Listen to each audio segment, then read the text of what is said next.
The Diocesan Medical Advisor, Anglican Diocese of Lagos, Dr. Claudius Oredugba, speaking during a health talk show on ACNNTV Health Watch, has highlighted some issues that causes rising hypertension, some lifestyle changes while giving necessary steps in handling the challenges of sedentary lifestyles.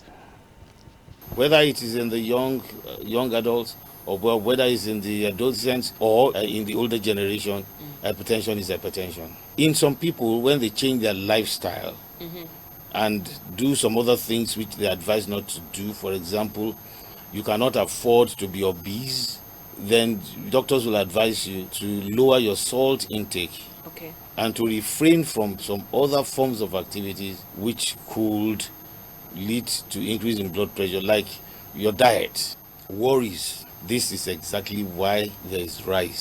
These are all worries that can trigger off high blood pressure. So certainly stress, any stressful condition under any circumstances could predispose hypertension. We have mentioned anxiety, depression. When you talk of sedentary life, how it affects your blood pressure. Instead of exercising yourself, you are just living a sedentary life.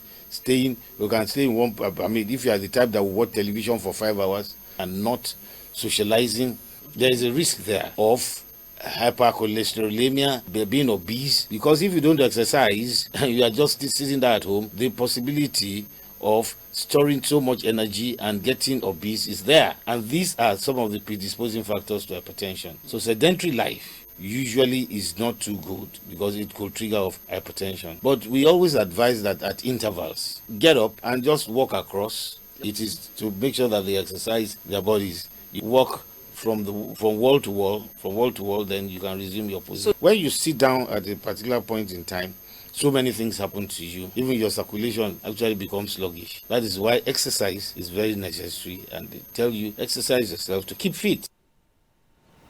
Dr. Oredugba further urged people to always go for comprehensive medical tests, visit healthcare centers, and encourage awareness in order to reduce the risks of such disease like hypertension. Best thing is to go for comprehensive medical tests at least once a year. As you go older, you might make it twice a year, but at least once a year. People that have pressures of over 200 walking on the streets without knowing. That is why in virtually almost all hospitals, when a patient presents himself or herself, there's what we call vital signs, and what that they must do at the nurse's table, and one of those is blood pressure. The reason is because so many people do not know they have it. We have discovered cases of 230 over 140 just routinely, and you find that is why most of those cases are actually brought into the hospital with stroke. Primary health care is to make people refrain from doing certain things that will trigger off some of the diseases we are talking about. You go to schools, you go to mosques, you go to church. In some of our churches, we have health talks, and you find out that most of the topics in those churches is about hypertension and diabetes. So if the same is being done in schools, it's being done with Market Women Association, and all other organizations, you find out that risk will be reduced because there is awareness.